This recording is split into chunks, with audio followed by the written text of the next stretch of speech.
शान से लहराया तिरंगा। सभी सरकारी कार्यालयों, अर्ध सरकारी कार्यालयों, प्रतिष्ठानों, निजी भवनों, स्कूल, भाजपा कार्यालय, तहसीलों, विकास खंडों पर हुआ झंडारोहण।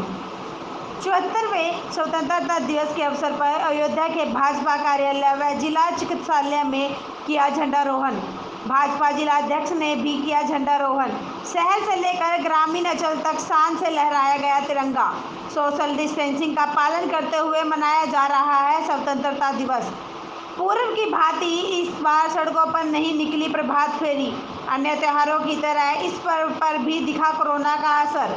चैनल 18 भारत के लिए अयोध्या से अपूर्व पाठक की ये रिपोर्ट। स्वतंत्रता दिवस के अवसर पर कार्यालय प्रांगण परिसर में मौजूद है। आज के इस अवसर पर हम सब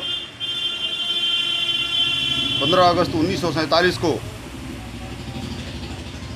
जब यह देश विदेशियों की गुलामी से आज़ाद हुआ था, उस आज़ादी की वर्षगांठ के रूप में मनाते हैं।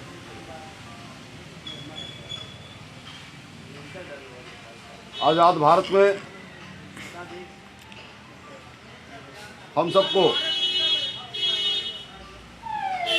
उन स्वतंत्रता संग्राम सेनानियों ने, जिन्होंने अपने प्राणों की आहुति देकर भारत माता को आज़ाद कराया था,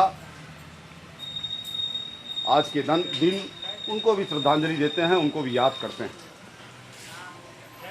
आज के इस अवसर पर मैं केवल इतना कहना चाहूँगा कि हम सब भाग्यशाली हैं कि हम आज़ाद भारत में पैदा हुए हैं और हमारी जिम्मेदारी है कि हमारी आज़ादी इसी तरह से अक्षुण्ण बनी रहे, हमारी एकता इसी तरह से बनी रहे और हमारी आज़ादी और एकता पर कहीं से अगर किसी भी तरह की कोई चोट करने का प्रयास करता है तो हमको क्रांतिकारी बनकर आज़ादी के जो स्वतंत्रता संग्राम सेनानी थे, उन सेनानियों का जज्बा लेकर अपनी आज़ादी और अपनी एकता पर अटैक करने वालों का मुंहतोड़ जवाब देना चाहिए।